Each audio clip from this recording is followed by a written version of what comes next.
Esta farsa de la votación judicial nos pone a nivel de países como Cuba, como Nicaragua, como Venezuela. Países con dictaduras que organizan votaciones, pero donde ya se sabe quién va a ganar, ¿no? Pero la historia demostró que aquello que se vestía de sabiduría era en realidad la defensa de un privilegio. El privilegio de que el poder político fuera elegido en conciliábulos a los que solo accedían quienes tenían sangre azul o poder económico.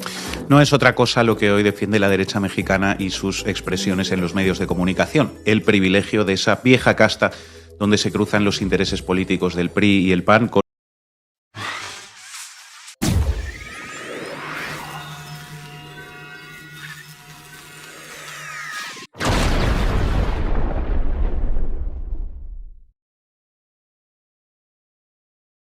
Hola, hola, ¿qué tal amigos y amigas de YouTube? Los saluda su amigo Robert. Toma, la periodista rusa deja completamente humillados a Lencho Córdoba, este disque promotor de la democracia, el expresidente del INE, que el voto y que la democracia y que la gente participativa y todos sus choros que salía a decir en sus spots.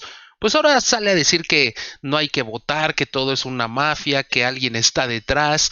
Ya saben cómo están golpeteando, cómo están chillando estos personajes. También le cerraron la bocota al perro de Salinas Pliego, Javier Alatorre, que igual salió con un reportaje totalmente amañado. Y esta gran periodista rusa, Ina Afinogenova, creo que se llama, pues salió a darles con todo a estos personajes mentirosos, fachos, amigos. Vamos a escuchar aquí lo que dijo primero Lencho y después cómo salieron a tumbar a estos personajes. Dice, nefasto Lorenzo Córdoba al pedir no votar en la elección del domingo, es decir, los demócratas dicen no a la democracia participativa para elección de jueces, ministros, magistrados, bola de incongruentes. Escuchemos, amigos. Bueno, yo sí creo que tenemos más allá del dilema de votar o no votar, que ese es un dilema, insisto, que está aquí, que nos ocupa, yo creo que sí lo que tenemos que hacer es señalar y denunciar. O sea, en el papel que estemos, como observadores y legitimados para hacerlo y hasta como ciudadanos.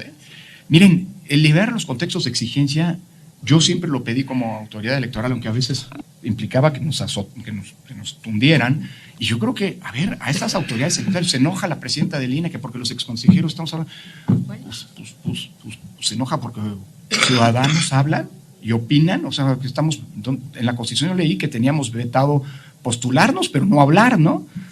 Qué bueno que se enoje, porque para eso estamos. A ver si reaccionan.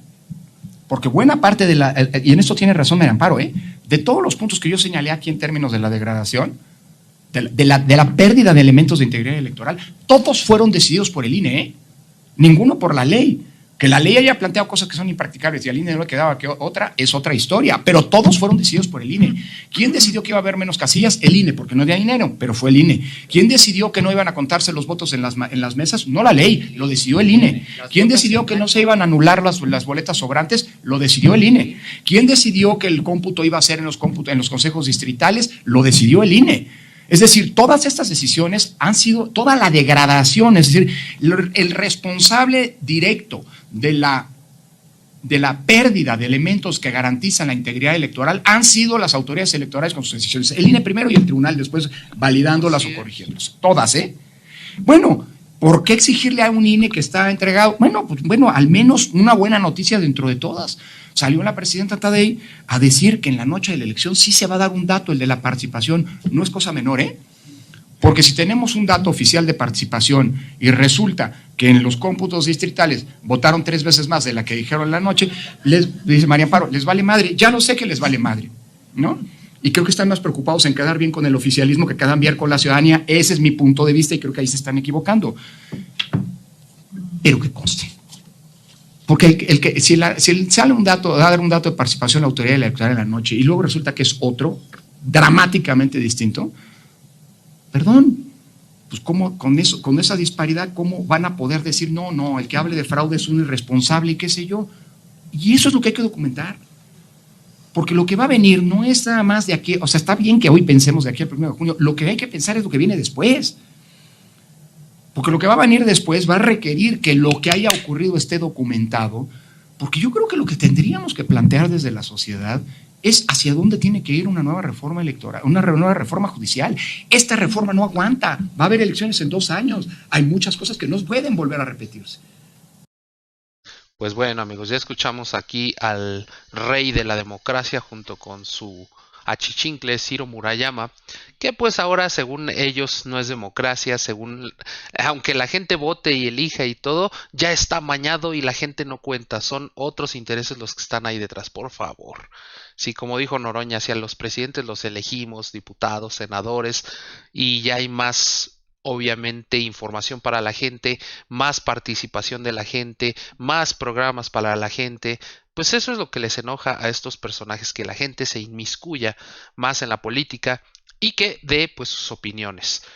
Aquí vamos a escuchar lo que dijo Viri Ríos sobre pues este nefasto asqueroso de Lencho Córdoba.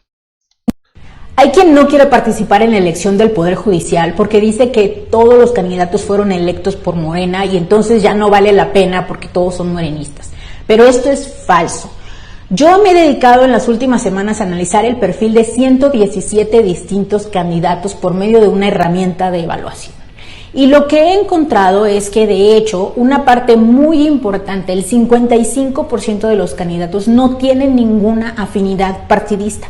¿Por qué participaron estas personas si no son morenistas? Porque hoy por hoy no hay otra manera de ser juez, de ser magistrado, de ser ministro, que no sea participando en el proceso electoral. Entonces, en realidad son personas profundamente valientes que decidieron salir a buscar nuestro voto contra viento y marea. Si se fijan, solamente el 36% de los candidatos son abiertamente morenistas, otro 4% son priistas, 3% tienen afinidad con el PAN, y otros tantos con otros partidos. Ahora, si lo vemos nosotros por quién los nominó, recuerden que en esta elección tú puedes ser nominado de 4 formas. Aquellos que fueron nominados por pase directo son los que yo encuentro que son los más partidistas, seguidos por aquellos que fueron nominados por el Ejecutivo, posteriormente el Legislativo y finalmente el Judicial. Noten cómo los candidatos que fueron seleccionados por el Poder Judicial, prácticamente 7 de cada 3 no tienen ninguna afinidad partidista. Ahora, las diferencias son importantes dependiendo la boleta, el cargo por el cual cada candidato está compitiendo. El lugar más politizado hasta ahora, donde yo encontré más personas con afinidad partidista, es la Suprema Corte de Justicia. Ahí Morena logró meter al 40% de los candidatos que sí se les nota cierta afinidad con el partido. Vean el tribunal disciplinario, sin embargo, ahí hay mucho menos, y en la sala superior electoral mucho menos. Ahí otra vez tenemos cerca de 7 de cada 3 candidatos que no tienen ninguna afinidad partidista identificada. ¿Esto qué significa? Significa que es posible salir a votar y votar por personas independientes, que tienen experiencia, que tienen capacidad. Yo diseñé una herramienta en donde tú puedes identificarlos. Te pido que la revises antes de la elección y encuentres por quién votar, porque el resultado de estas elecciones van a cambiar el futuro del país y sí podemos tener a 2 o 3 candidatos buenos que vayan a crear un poder judicial experimentado, justo y además con los valores correctos. Los invito a que la chequen. Pues bueno, amigos, ahora sí vámonos a la parte muy buena, donde esta periodista, Ina Afinogenova, esta reportera rusa, que le puso en su Mauser al perro de Salinas Pliego, Javier Alatorre, pues que nada más le pasan un guión y él lo repite. Él es un hablador, es como cuando trabajaba yo de mesero, que en vez de mesero o vendedor, como nos llamábamos formalmente, nos decían un avientaplatos. Así igual este periodista no es periodista ni es reportero, es simplemente un hablador de noticias, alguien que lee un guión escrito o mandado por su jefe, que es Salinas Pliego, odiador a este gobierno. Vamos a escuchar aquí lo que dijo. Todos a votar. Ridiculiza a la periodista rusa Ina Afinogenova de La Base TV a Javier Alatorre de TV Azteca y a su campaña de no ir a votar. Por favor, compartan antes de que el INE México lo vaya a bajar de todas las redes sociales. Vamos a escuchar. Uno de los argumentos más manidos de los detractores de la elección popular del Poder Judicial en México es este. Esta farsa de la votación judicial nos pone a nivel de países como Cuba, como Nicaragua, como Venezuela. Países con dictaduras que organizan votaciones, pero donde ya se sabe quién va a ganar. Sí, que salvo países con dictaduras, en ningún otro lugar del mundo que no sean estos países que enumeró el honorable periodista, rige el modelo de elección popular de los jueces. Ok, el argumento tiene dos problemas, como mínimo. El primero es que si nos guiáramos por esa misma sabiduría, nunca hubiéramos tenido democracia. Todas las formas de organización social en algún momento fueron una invención y una novedad, ¿no? Si hoy son habituales y familiares fue porque en el pasado hubo quienes tuvieron la valentía de dar un salto al vacío y hacer algo que no se hacía en ningún otro lugar del mundo. Bueno, otros sabiondos en aquellas épocas repitieron argumentos similares a los que hoy enuncia la derecha mexicana, que no se hace en ningún país en serio, ¿no? Pero la historia demostró que aquello que se vestía de sabiduría era en realidad la defensa de un privilegio, el privilegio de que el poder político fuera elegido en conciliábulos a los que solo accedían quienes tenían sangre azul o poder económico. No es otra cosa lo que hoy defiende la derecha mexicana y sus expresiones en los medios de comunicación, el privilegio de esa vieja casta donde se cruzan los intereses políticos del PRI y el PAN con el poder económico, los estamentos judiciales, Estados Unidos y el propio narcotráfico. El segundo problema con esa argumentación que dice que, bueno, no se hace en ningún lugar del mundo, es que es falso, como suele ocurrir con muchas de estas afirmaciones rotundas. Pues bueno, amigos, ya escuchamos aquí lo que dicen. Más ellos se dan cuenta, una periodista rusa, un periodista español, se dan cuenta absolutamente de que pues solo es porque perdieron privilegios, le pegaron durísimo a su cartera.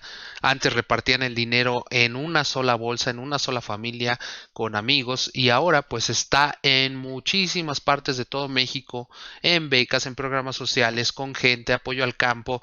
O sea, si uno se pone a estudiar un poco de historia, investiga, pues sabe que se está repartiendo bien el dinero. Quien no lo ve así, pues es que de plano vive en Patolandia, en Babolandia, no se dan cuenta del mundo donde están, del país donde están, y pues son gente que nunca va a reconocer absolutamente nada. Hasta aquí vamos a dejar la información, amigos. Recuerden suscribirse, activar la campanita y nos vemos hasta la próxima. Bye.